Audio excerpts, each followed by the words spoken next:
All right, Monday morning, little energy. Do it like the Ramones. 1, 2, 3, 4.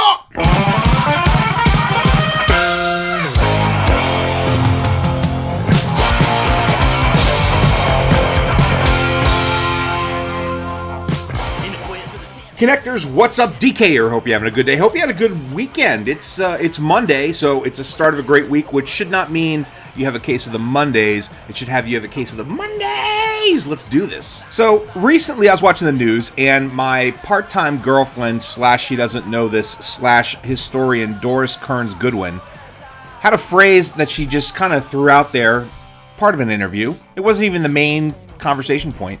But it was a phrase I love and a phrase I think is the most important thing when we talk about nonprofit and social enterprise leadership.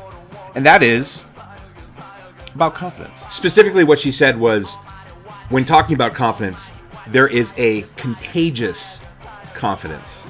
And I just absolutely love that phrase because of its meaning, its impact, its power, and I think we need to talk about it, so that's what we're going to do. Okay, so what do I mean by contagious confidence? Simply what that means is that being confident yourself, having confidence in yourself is one thing. That is always a good thing. But then there's always the blurring, right? Confidence versus arrogance. You know, am I being too chesty? Do I have the confidence? Do I have the juice to back up what I'm saying? Walk the walk when you talk the talk. But contagious confidence, that's something a little bit different. Contagious confidence is what I mean when a leader, a person who is doing an initiative, pushing something forward, gets the rallying cry from others. Others are banking on what he or she is saying, but more importantly than just holding back and banking on it, their actions start moving toward it. So that confidence spreads like a contagion. And if you get the right amount, of contagious confidence, you can begin a movement. And that's when things get heavy. There are millions of examples of this all over different cities and different regions and different states. But the main point of all of it, the overarching thing that happens when we talk about a confidence that is contagious, is that others realize that their impact, their focus on whatever part of the larger initiative is equally as important. So it doesn't matter. You don't need everybody to become a C-level person. You don't need all executive directors on it. You don't need all people who are the charismatic leaders, the typical go-tos, or the people who are considered sort of community leaders in this way. Contagious confidence, what that does is it moves to everyone. So as much as I don't like hierarchy, and as much as I don't think org charts and things like that, we spend way too much time worrying about where we are in the org chart versus where the org chart is going. Contagious confidence, what that does is it enables people all over an organization and throughout a community for that matter to find what they're good at, get that confidence instilled in them to say, no, your part, whatever part that is, small or large, is equally as important. In fact, it's necessary to make the movement move. So how does all this start? Well, that's the question du jour, right? Everybody has a certain level of confidence, and leaders, especially when they are put in positions of authority. Remember, leadership does not always necessarily mean position of authority.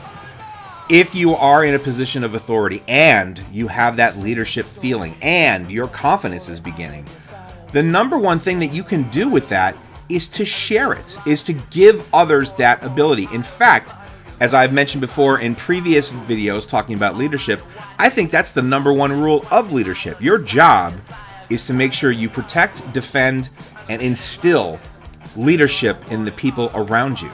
They're not supposed to stay with you forever.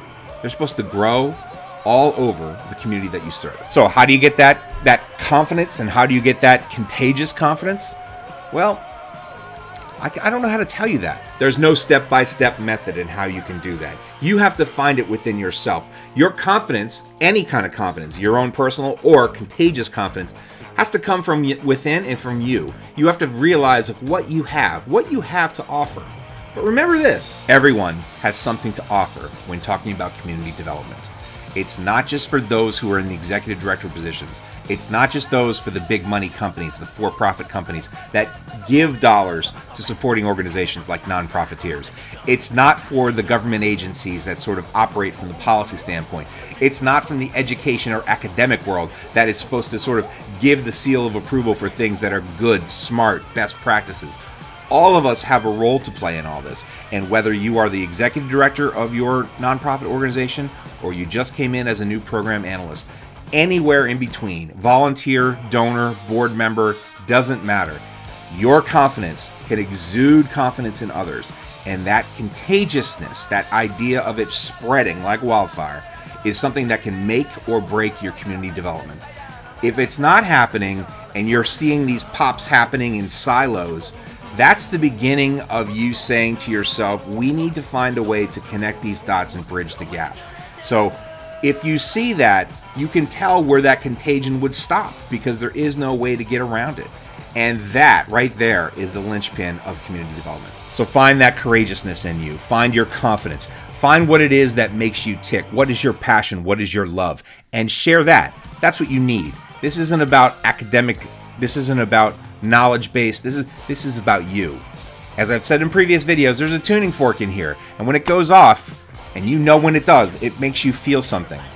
When you hear somebody say about their confidence, when you hear somebody say something about their passions and feelings, and your tuning fork goes off, you can tell that's a person that you want to do business with, and so you should. Likewise, don't sit on the sidelines just listening for that tuning fork, waiting for your own tuning fork to go off. You have to bring something to the table too. You're a great accountant. Well, you got knowledge. You got great skills. You got the abilities that nonprofits are looking for. You're a lawyer. You're owning a business. You have years of experience. You're a public speaker. Whatever it is that you do, whatever it is that you're confident in, you're passionate for, that's part of the process. So you got to get in the game while you can. So don't let me stop you here, guys. Get out there. Get your confidence level ready to go and share that story out with everybody and make your confidence a contagious confidence. And you'll see a growth in your organization, and you'll definitely see a growth in your community. So guys, I'm going to end it right there. I thank you so much for hanging out with me. My name is DK. I'm with Connect the Dots Movement. I hope you appreciate this video. If you do, like and share this all over the interwebs. We're on Facebook right here at facebook.com/Connect the Dots Movement. We're also on Twitter, so you can follow us there and ask questions. We're at We Connect Dots. And if you want to connect to me directly, and we can get together, maybe have a, Diet Coke, no plug, no sponsor, just, you can get a hold of me at right here, Doug at connectthedotsmovement.org. I'd love to sit and chat with you, learn a little bit about you, your leadership, your organization, your mission, and what you're looking to do moving forward, so how we can connect you better to your organization, your donors, your volunteers, and most importantly, to your community at large. My name is DK. I'm with Connect the Dots Movement, and you have just been connected. See you around.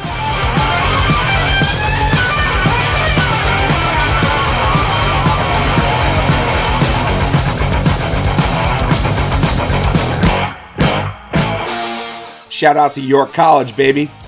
Go Spartan Green. Nonprofit power.